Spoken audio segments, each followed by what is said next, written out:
Welcome to Dick Morris Democracy. I'm Dick Morris. Are you self-employed or a consultant or a freelancer? Do you like being your own boss? Would you like to be your own boss someday? You'd be in good company. Take a look.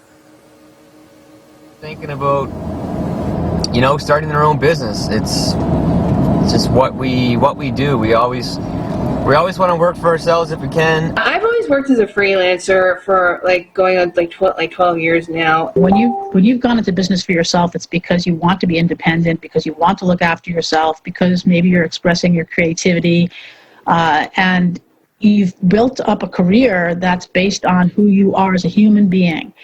Politicians, while well-intentioned, have absolutely derailed the economy of California by making it illegal to serve as an independent contractor. This model doesn't fit businesses like mine. A third of all American workers now work for themselves or work for someone who does. During the COVID lockdown, a lot of us became freelancers. Many got flexible work hours that made it possible for parents to work. Many freelancers are caregivers, and freelancing helps them to take care of a child or a parent, often one with disabilities. Some freelancers can choose who they take on as clients and what work they want to do. And as their own boss, they can pay themselves whatever they can afford. 2/3 report making more money than they did when they worked for a company. In a word, they have freedom. But now the Democrats want to take away that freedom. A new law making its way through Congress would ban most self-employment and make people go on a payroll. If the bill called the PRO Act passes, any business that hires them part-time or by the project would face heavy fines. You'd have a choice: sign on to a company payroll or don't work. They passed such a law in California called AB 5, and now they're trying to pass it in Congress to apply to us all. Here's what it looked like to our friends in California.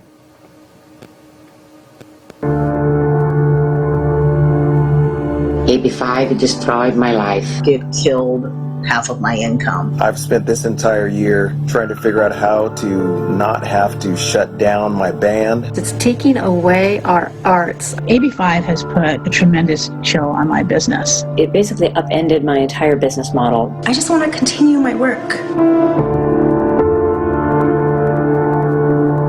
That's only the first step. The PRO Act has two parts. Part 1 makes you go on a payroll, and here's the other kicker.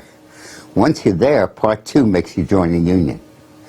So you go from working for yourself to working for a company, and then to having to pay union dues. Union dues that go to support candidates and parties you may not like, but you would have no choice. The goal is to eliminate the so-called gig economy. Uber and Lyft drivers, for example, would no longer work for themselves. Franchisees would have to close down and become direct employees of the parent company. Writers, bloggers, computer programmers, technicians, food and grocery delivery drivers, even the guy who brings the pizza. Many truckers, in-home caregivers, and even babysitters would all have to close down and go to work for a company. And many of these part-time freelancers would find themselves out of work. Companies that hire them as consultants might balk at putting them on payroll. They don't want to have to pay for their FICA, workers' comp, unemployment insurance, or to have to pay for family leave, especially for people who work only part-time. And Congress may soon require them to pay for their health care. It's enough to make any potential employer run screaming. For the freelancers who have to sign on with a company, they would suddenly find taxes, FICA, unemployment insurance, and workers' comp all being withheld from their paychecks. And every single one of those bureaucratic rules and labor force regulations would suddenly apply to them. And most would have to scale back their fees to fit into the corporate compensation structure. Right now, the law considers you to be self-employed if you fit into any one of these three categories. 1, you carry on a trade or business as a sole proprietor or independent contractor. Or 2, you're in a partnership that does that. Or 3, you're in business for yourself. But the PRO Act junks all that. Instead, it says that you can't be self-employed unless the work you do as a freelancer or consultant is outside the usual business of the company with which you contract. Take a video producer. He couldn't be self-employed if he contracts with a video company to produce videos. He might qualify as self-employed if he cleans their floors, but not if he produces their videos. Why are the Democrats doing all this? One reason and one reason only: to classify people as employees so we can be forced to join unions that finance their campaigns. The PRO Act stands for Protecting the Right to Organize. It's one of those nice friendly names the Democrats have for onerous legislation, like the Equality Act that doesn't guarantee equality, but instead subordinates the rights of women to those of transgender men. Or the For the People Act that allows massive voter fraud. This bill doesn't really just protect the right to organize. It basically forces you onto a payroll and then likely into a union. You see, that's the other shoe the Democrats are dropping. The rest of the bill would make anyone who works for a company join its union. No union, no job. The new law would overrule the right to work laws now in 27 states that make union membership optional. And when a company has no union, the new law would make it easier to force workers to form a new one. No secret ballot, snap elections where the management can't make its case, rules that stack the elections in favor of the unions. We've seen that happening already. One of the key changes the New Deal brought us was that workers got the right to decide for themselves, free of coercion, whether or not to form a labor union. The National Labor Relations Board holds elections among the workers, if enough of them check off cards asking for one. But the PRO Act eliminates the election. If majorities sign cards saying they want an election to consider joining the union, poof, it's done. Automatically. The union's organized, fait accompli, and you have to pay union dues or quit your job. No election, no debate, no time to consider it, no ability to hear competing proposals, and no secret ballot. You're presented with a card to check off while your coworker, your union organizer, or your best friend is standing right over you. Is there coercion? Well, judge for yourself. In 1/3 of the cases, 1/3, where a majority of the workers ask for a union election, they vote against the union loses. After the workers who checked off the card think about it outside the glare of their union rep, they give the thumbs down. So the unions came up with a PRO Act to eliminate the inconvenience of even holding an election. It's like elections in Russia or China. No choice. Just sign here. Why not form a union? Well, first of all, the union bosses take a lot better care of themselves than they do with their workers. Every year, union officials, administrators, leaders, and organizers pay themselves $1.1 billion. But the workers in their unions get only $2.5 billion. More than a quarter of the money goes to the union bosses, not to the workers. In fact, there have been 2,056 racketeering indictments of unions since 2000. That's the cesspool the PRO Act holds in store for each of us who is now happily self-employed. We would, in effect, go from working for ourselves to working for a company to having to join a union, like it or not. I have with me two guests. Both are experts in the PRO Act, and one, in addition, is one of its victims. We'll hear from them when we return. Welcome back to Dick Morris Democracy. Joining me is Chantel Lovett, who is Communications Director at the California Policy Center, and Karen Anderson, founder of Freelancers Against AB 5, a group fighting to keep their freedom.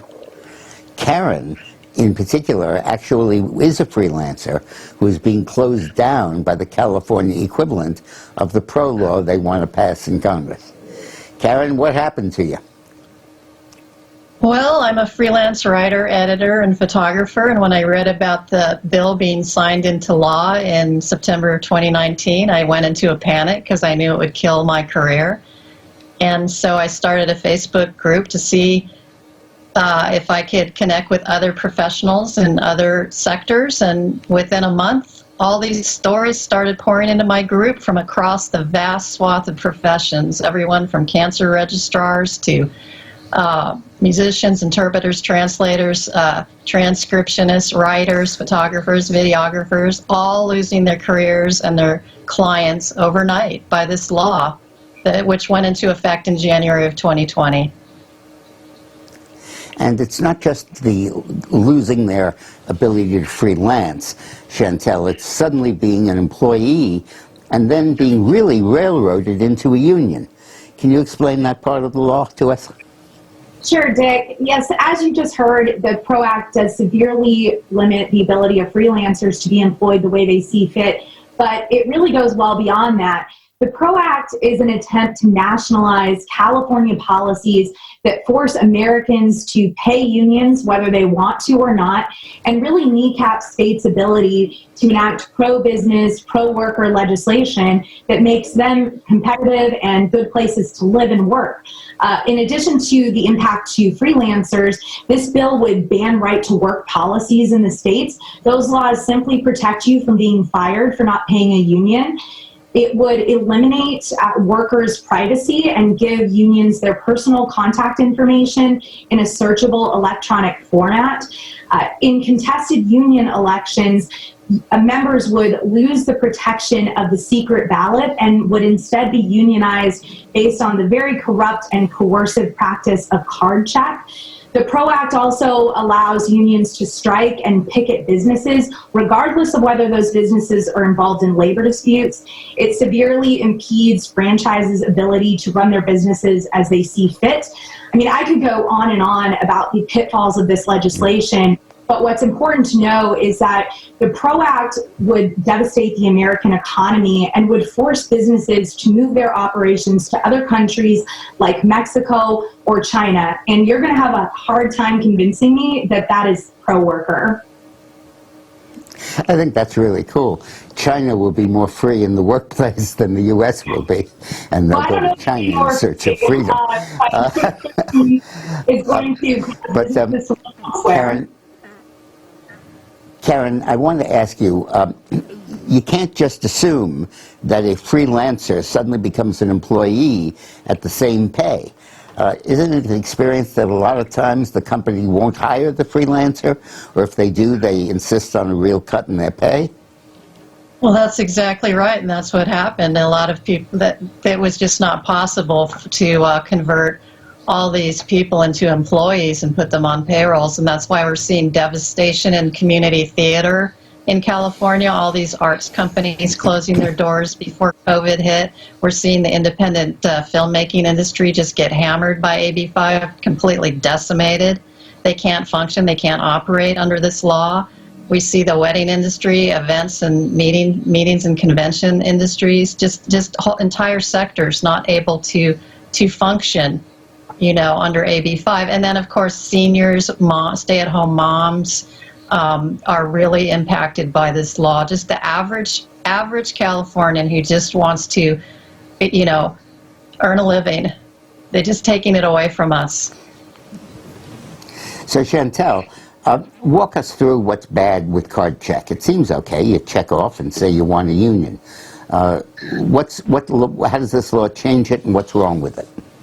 I think after this past November election, I don't know how many of us would think that card check is a good idea. Card check is where a union boss, your coworkers, can go up to you, give you a card and say, sign it, and say you want the union to represent you.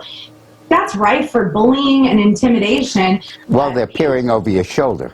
Yeah, exactly. They're standing right there waiting for you to sign it. Or in this case, the PRO Act gives unions your home address. They could come to your door when you're trying to get food on the table for your kids and bully you into signing a unionization card. There's nothing democratic about that. Whether we're voting for a president or voting for a union, we should be able to do so in privacy. And the proof of that is that a third of the union elections, which are requested by the workers signing the card, the union loses. So when you're free from the coercion of their looking over your shoulder, people vote against the union. You know, so, Karen, describe... low now, and people are getting wise to this. This is really about restoring union membership that Americans have said they don't want. You know, Karen, describe to me the the cold water bath that you feel going from working for yourself to working for a company.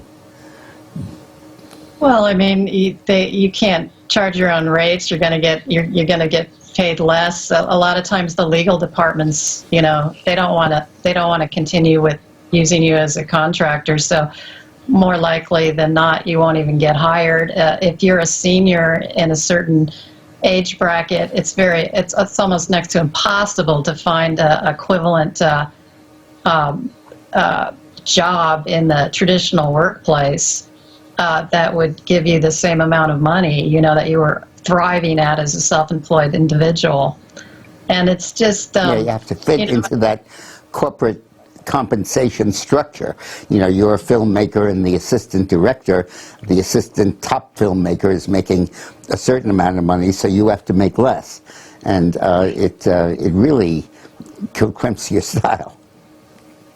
Well, it certainly does, and a lot of what we were seeing with AB5 is in the beginning, just a bar band on a weekend would have to make all of their band members employees and put them on payroll, and you know, one-offs that work for little production companies like community theaters or children's playhouses. They would have to make every single person an employee, and it would increase the cost of a production by $30,000. So we were seeing these children's theaters closing their doors before COVID hit back in, you know, January and February of 2020.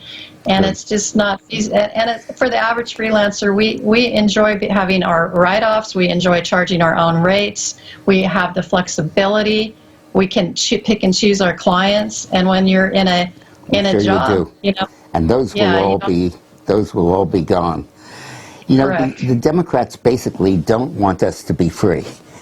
They want us to be regimented so they can count us and herd us into a union like cattle. It's really incredible. Well, thank you, Chantel and Karen, for helping us understand this latest threat to our freedom. Now, if you think the Senate filibuster rule will protect us from things like H.R. 1, the Equality Act, and the PRO Act we've just been talking about, you better think again. I'll explain what's really going on when we come right back.